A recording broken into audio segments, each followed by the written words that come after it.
I paid the $5,000 mortgage while my sister kept the $8,000 rent money. My parents said, she needs the income. For 2 years, I worked overtime to cover the payments while she showed off luxury vacations online. When the IRS auditor arrived at our family property, I smiled and said, I've been expecting you. She needs the extra income more than you do, Sarah, my father said, not even looking up from his newspaper. You have your accounting job. Emma's still trying to find her path. I gripped the bank statement in my hand tighter, the paper crinkling under my fingers. The numbers jumped out at me. $8,000 in rental income from our family's apartment complex, all going straight to my younger sister's account while I paid the $5,000 monthly mortgage from my salary.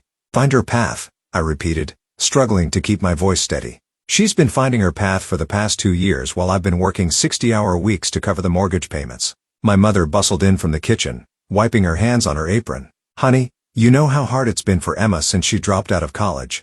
She needs this boost to get started in life. I looked down at my phone where Emma's latest Instagram post glowed mockingly. A photo of her lounging on a yacht in the Mediterranean, champagne glass in hand. The caption read, "Living my best life. #bliss. #entrepreneur life." The irony was almost too much to bear. I was an accountant at one of Boston's top firms, and here I was watching my 25-year-old sister spend money that should have been split between us. Money from the apartment complex our grandparents had left to both of us. This isn't about Emma finding herself, I said, laying the bank statement on the coffee table. This is about basic fairness. We co-own the building. Why am I paying all the expenses while she keeps all the profit? My father finally looked up, his expression a mixture of irritation and dismissal, one I've grown all too familiar with. Sarah, you've always been the responsible one. You know how to handle money, how to build a career. Emma needs more support. Support. That's what they called it when they let Emma live rent-free in our childhood home while I paid market rate for my apartment. Support was their explanation when they used my portion of our inheritance to fund Emma's failed jewelry business. And now, support meant watching her travel the world on rental income while I drained my savings to keep the mortgage current. I pulled up the property management app on my phone, scrolling through the occupancy reports. All 20 units were rented, most at above market rates, thanks to the recent renovations I'd overseen and paid for. The building was more profitable than ever, and I hadn't seen a single cent of it. Did you know she's charging the tenants for parking now? I asked, turning my phone to show them the updated lease agreements. That's an extra $200 per spot. Where's that money going? My mother's face clouded with confusion. Parking fees, but we've never charged for parking before. Emma said it was standard practice now. My father interjected quickly. She's modernizing the business model. I laughed, but there was no humor in it. Modernizing? Is that what we're calling it? Because from where I stand, it looks like embezzlement. The word hung in the air like a thundercloud. My mother gasped, and my father's face turned an interesting shade of red. How dare you? He sputtered. Your own sister. My own sister, I cut in, is collecting money from our jointly owned property without documentation, without splitting the profit, and without paying taxes on the income. Do you know what the IRS calls that? The silence that followed was deafening. I could almost see the wheels turning in my father's head as he processed the implications. My mother had sunk into her favorite armchair, twisting her wedding ring anxiously. You wouldn't? My father said, finally, his voice low. You wouldn't report your own family. I stood up, gathering my things. I've documented everything for the past 2 years. Every mortgage payment from my account, every deposit into Emma's, every renovation bill I paid, every lease agreement she modified without my consent. I even have screenshots of her social media posts showing expenses that don't match her reported income. Sarah, please, my mother pleaded. We can work this out as a family. Family. The word had lost its meaning somewhere between Emma's third luxury vacation this year and mine dwindling retirement savings. I'm done working things out as a family, I said, heading for the door. From now on, we can work things out legally. My phone buzzed as I reached my car. Another Instagram notification from Emma, a photo of her shopping in Milan, designer bags hanging from both arms. Sometimes you have to spoil yourself. #entrepreneur, #businesswoman. I smiled, starting my car. Emma had no idea what was coming. None of them did. Back at my apartment, I pulled out the carefully organized file I've been building for the past year. Inside were bank statements, property records, tax documents, and a detailed log of every conversation I'd had with my family about the rental income. But the most damning evidence was the letter I'd received last week from the IRS confirming receipt of my whistleblower report. I submitted it anonymously, of course. Let them think it came from a disgruntled tenant or a nosy neighbor. The important thing was that it had triggered an audit, and when the auditor arrived, they would find exactly what I knew they would. Years of unreported income, misappropriated funds, and tax evasion. My phone rang.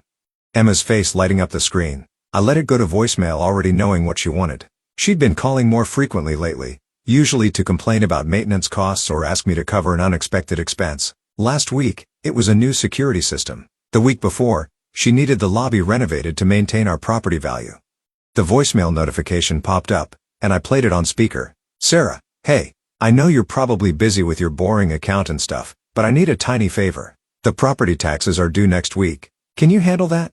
I'm still in Europe, and these international transfers are such a hassle. Thanks, sis.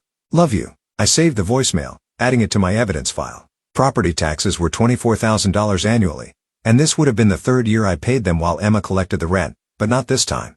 This time, the payment would come due exactly 3 days after the IRS audit began. My laptop pinged with an email notification. It was from Marcus Chen, the IRS auditor assigned to our case. He wanted to schedule an initial meeting at the property next week. Perfect timing. I drafted a quick response, agreeing to the meeting and offering to provide any documentation he needed. Then I wrote a second email to our property manager, requesting complete records of all rental payments, maintenance expenses, and lease modifications for the past 3 years. The property manager's response was almost immediate. Sarah, your sister told us to send all records directly to her. Should I check with her first? I smiled, typing my reply. As co-owner of the property, I have an equal right to all records. Please send them to me immediately. And in the future, any changes to property management must have my written approval. Attached to my email was a copy of the property deed showing my 50% ownership stake. Let Emma try to block this request. It would only add to the evidence of her financial misconduct. My phone buzzed again. A text from my mother. Please call us. We need to talk about this as a family. I ignored it, focusing instead on organizing my documentation for the upcoming audit. They had 2 years to talk about this as a family. 2 years of watching Emma spend money that should have been shared, of listening to their excuses about why she deserved it more than I did. Now it was time for someone else to look at the numbers. Someone who wouldn't be swayed by family ties or emotional manipulation. Someone who would see exactly what I'd seen. A clear pattern of financial abuse masked as family support. I opened my spreadsheet detailing the property's finances. The numbers told a compelling story. Monthly rental income, $8,000. Parking fees, 20 spots, x $200, $4,000. Total monthly revenue, $12,000. Expenses, mortgage paid by me, $5,000. Insurance paid by me, $800.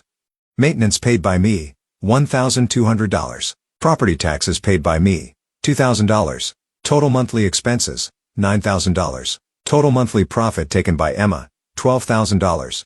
The disparity was stark, and that was before factoring in the renovations I funded or the additional fees Emma had implemented without my knowledge. The IRS would have a field day with this. My doorbell rang, startling me from my calculations. Through the peephole, I saw my father standing in the hallway, his face set in the stern expression he used when he thought he could intimidate me into compliance. I didn't open the door. Sarah, he called out, knocking again. We need to talk about this. You're making a huge mistake. I sat back down at my desk, putting on my noise-canceling headphones as he continued to knock. The only mistake I'd made was letting this go on for so long, but that was about to change. My laptop pinged again. Another email from Marcus Chen confirming our meeting for next Tuesday at 9 a.m. I marked my calendar, adding a reminder to bring copies of all my documentation. Let Emma enjoy her European shopping spree. Let my parents try to guilt me into backing down. In 1 week, everything would change and no amount of family pressure could stop what was coming. The truth was in the numbers, and numbers don't lie. No matter how much my family wished they would. The day before the IRS audit, Emma finally came home from Europe. I watched through my office window as her taxi pulled up to the apartment complex, designer luggage spilling out of the trunk. She looked tanned and carefree, chatting animatedly on her phone as the driver struggled with her bags. You won't believe what Sarah's doing, I heard her say as she passed beneath my window. She's being completely unreasonable about the property taxes. I mean, she's an accountant. She knows how to handle these things. I smiled, turning back to my computer where Marcus Chen's final confirmation email waited. 9 a.m. tomorrow. Emma had no idea she'd return just in time for the storm. My phone lit up with a text from our property manager. Your sister is asking for the rental payment records. Should I send them? Yes, I replied. Send her exactly what you sent me. Let her see the paper trail. Let her realize what she'd done. Within an hour, my father was calling. I picked up on the third ring, putting him on speaker as I continued organizing my documentation. What's this about an IRS audit? He demanded, skipping any pretense of greeting. Oh, you've heard about that? I kept my voice casual. Yes, they're doing a routine check of the property's finances tomorrow morning. Emma should have plenty of documentation for all that rental income she's been collecting. There was a long pause. I could almost hear him sweating. Sarah, he said, finally, his voice taking on that patronizing tone I'd grown to hate, I know you're upset about the income distribution, but bringing in the IRS, this could hurt the whole family. The whole family? I repeated. Like, I've been hurt watching my savings disappear while Emma posts about her 4th vacation this year. That kind of hurt. You know, that's different. Nope, Dad, it's not different. It's actually very simple. Either Emma reports her income and pays her taxes like everyone else, or she faces the consequences. That's how the real world works. We can fix this internally, he pleaded. Your mother and I will make sure Emma starts sharing the rental income. We'll set up a proper agreement. I glanced at my evidence file thinking of the 2 years of meticulous records it contained. It's too late for that. The audit starts at 9 a.m. tomorrow. I suggest Emma brings all her financial records if she's kept any. After I hung up, the call started pouring in. Emma, my mother, even my aunt tried to reach me. I silenced my phone and focused on my final preparations. At 8:30 the next morning, I arrived at the apartment complex to find my entire family waiting in the lobby. Emma looked significantly less relaxed than she had yesterday, her designer outfit contrasting sharply with her worried expression. My parents stood on either side of her like guards protecting their precious investment. Sarah, my mother stepped forward, wringing her hands. Please, can we talk about this before the auditor arrives? We've had 2 years to talk about this, I replied, checking my watch. The auditor will be here in 20 minutes. I hope everyone has their documentation ready. Emma's face paled. Documentation. Yes, Emma. Records of all the rental income you've collected, receipts for expenses, tax forms. You've been keeping records, haven't you? She glanced desperately at our father who stepped forward with a folder. We have bank statements, he said firmly, and Emma's willing to work out a new arrangement for the income distribution going forward. I raised an eyebrow. Going forward. What about the past 2 years of unreported income? The unauthorized fees, the tax evasion. Tax evasion. Emma's voice rose to a squeak. Dad, you said the rental income was exempt because it's a family property. I almost felt sorry for her. Almost. There's no such thing as a family property exemption, I said, watching my father's face redden. Every dollar of rental income should have been reported and taxed. But you knew that, didn't you, Dad? That's why you let Emma take all the money so it wouldn't show up on your tax returns. The lobby doors opened and Marcus Chen walked in, briefcase in hand. He looked exactly like his LinkedIn photo, precise, professional, and utterly immune to family drama. Good morning, he said, glancing around at our tense group. I'm here for the audit of property income and expenses. Who am I speaking with? I'm Sarah Mitchell. I stepped forward extending my hand. Co-owner of the property. This is my sister, Emma, the other co-owner, and our parents. Marcus nodded, consulting his notebook. I received your initial documentation, Miss Mitchell. Very thorough. Miss Emma Mitchell, do you have your records ready as well? Emma clutched her designer purse looking like she might be sick.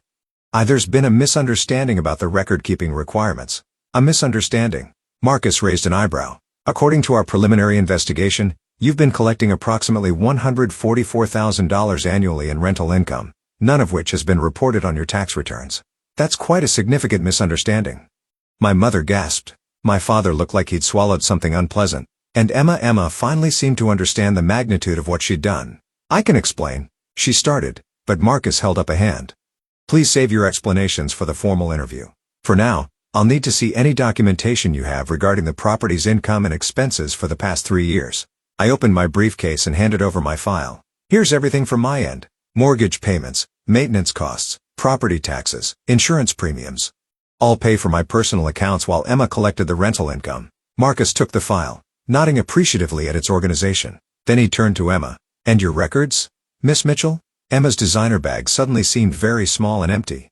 I might need some time to gather everything. Of course, Marcus said, his tone professional but unyielding. In the meantime, we'll begin by reviewing these records and interviewing each party separately. Shall we start with you, Miss Emma Mitchell? As Marcus led my sister toward the office, I caught a glimpse of her face. The carefree Instagram influencer was gone, replaced by someone who finally understood that actions have consequences. My father grabbed my arm as I turned to follow them. You can still stop this, he hissed. Tell them it was a mistake. I gently removed his hand. The only mistake, I said quietly, was thinking you could keep this going forever. The audit was about to begin, and I had front row seats to watch 2 years of financial manipulation finally come to light. Sometimes justice comes with a calculator and a badge, and I was more than ready for the show. The audit took 4 hours. I sat in the building's lobby watching tenants come and go while various family members were called in for questioning. Emma's interview lasted the longest, nearly 2 hours of what I imagined were increasingly desperate explanations for her missing documentation.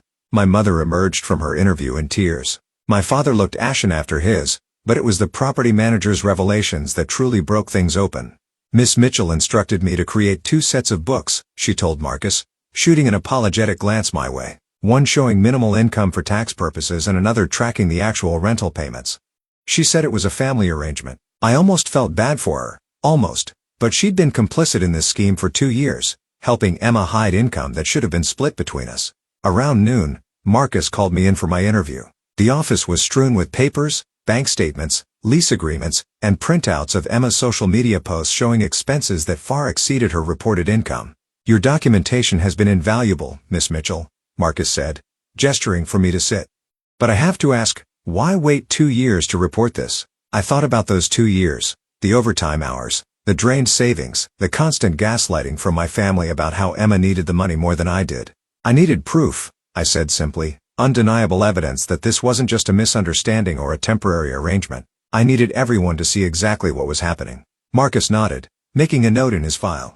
And the property taxes due this week, still unpaid, I confirmed. Emma was supposed to handle them with the rental income. I've covered them for the past 2 years, but this time, I shrugged. I thought it was time for some accountability. After my interview, Marcus gathered everyone in the conference room. Emma sat between our parents, looking nothing like the confident social media influencer from her posts.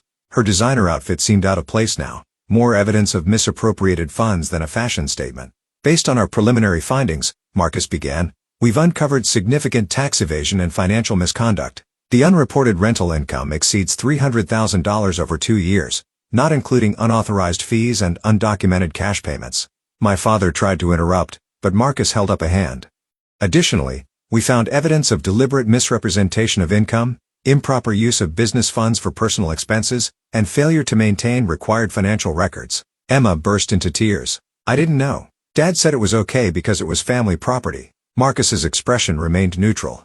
Ignorance of tax law is not a defense, Miss Mitchell. The IRS will require immediate payment of all back taxes plus penalties and interest. We're also opening a broader investigation into your personal finances given the discrepancy between your reported income and documented expenses. She can't pay all that, my mother protested. She's used the money for. For what, Mom? I cut in. Designer clothes, European vacations, Instagram photos. I was building my brand. Emma shot back. My social media presence is my business. No, I said firmly. Our apartment building was your business, one you systematically exploited while I covered all the expenses. Marcus cleared his throat. Given the circumstances, we'll be placing a line on the property until all tax obligations are met. Miss Sarah Mitchell, as co-owner, you may be entitled to certain protections since you can demonstrate you are unaware of and uninvolved in the tax evasion scheme. My father's face darkened. You planned this, he accused. You've set your sister up. Set her up? I laughed. By keeping accurate records, by expecting her to pay taxes like everyone else, by refusing to keep funding her lifestyle while she drained our property's profits. The evidence suggests, Marcus interjected, that this was a deliberate and sustained pattern of tax evasion. Miss Emma Mitchell, you'll be receiving formal notice of the amounts owed, and I strongly suggest you retain legal counsel. As the reality of her situation sank in, Emma's tears turned to anger. This isn't fair. Sarah has a successful career. She doesn't need the rental income. Need has nothing to do with it, I replied calmly. The building belongs to both of us. The responsibilities and benefits should have been shared equally. Marcus began packing up his files. I'll be submitting my report today. Expect formal notices within the week.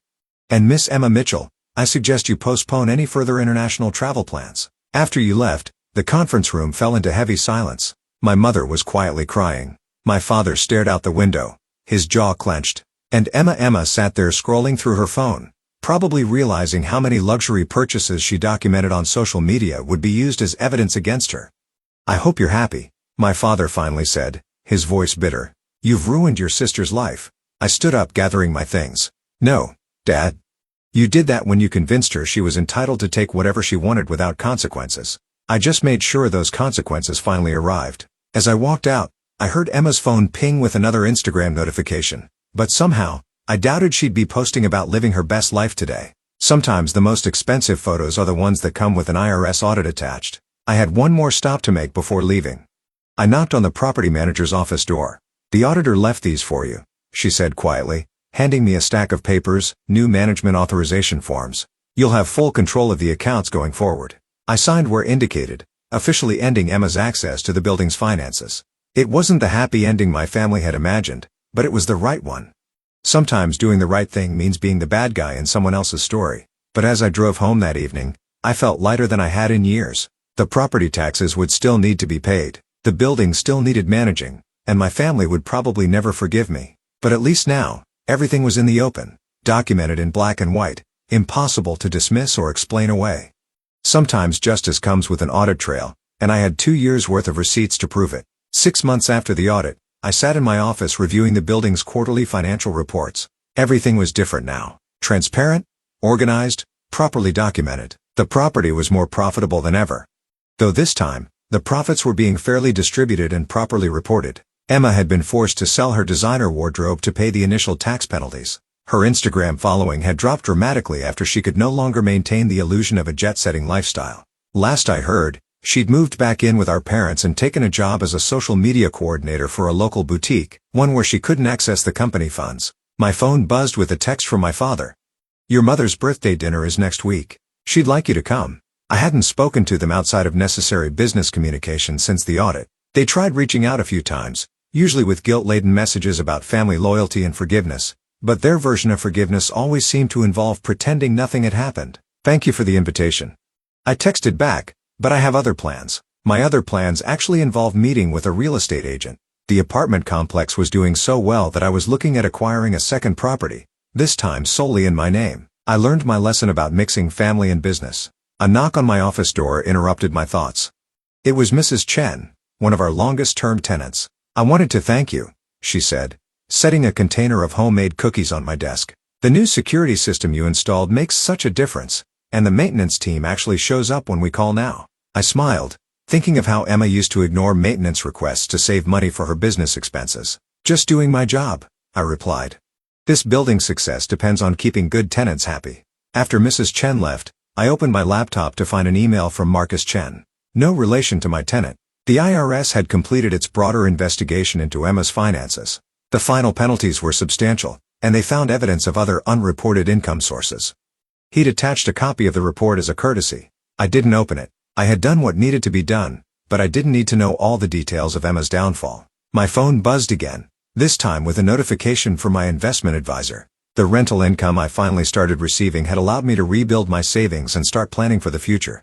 It turned out that when you're not subsidizing someone else's luxury lifestyle, you can build quite a nice nest egg of your own. As I was leaving the office that evening, I ran into Emma in the lobby. She looked different. No designer clothes, no perfectly styled hair, just a tired young woman coming from work. She froze when she saw me.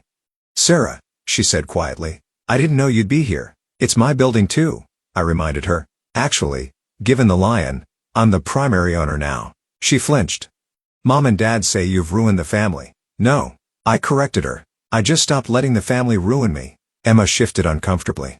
"I have to pay them rent now, to live in my old room. Dad says it's to teach me financial responsibility." I almost laughed at the irony. "Sounds like an important lesson." "I'm sorry," she blurted out. "I know it doesn't fix anything, but I'm sorry. I never thought about what it was costing you." I studied her face looking for signs of the old manipulation, but for once, she seemed sincere. "You're right," I said, finally. "It doesn't fix anything, but it's a start." As I drove home, I thought about how much had changed. The building was thriving, my career was advancing, and I no longer spent sleepless nights worrying about bills that shouldn't have been mine alone. My mother still sent weekly texts about healing the family. My father had stopped speaking to me entirely. And Emma, well, maybe she really was learning something about responsibility. But I've learned something too. Sometimes the strongest family ties are the ones you break. That evening, I sat on my balcony with a glass of wine, reviewing the contract for the new property I was considering. The sun was setting over the city, casting a golden glow that made everything look full of possibility.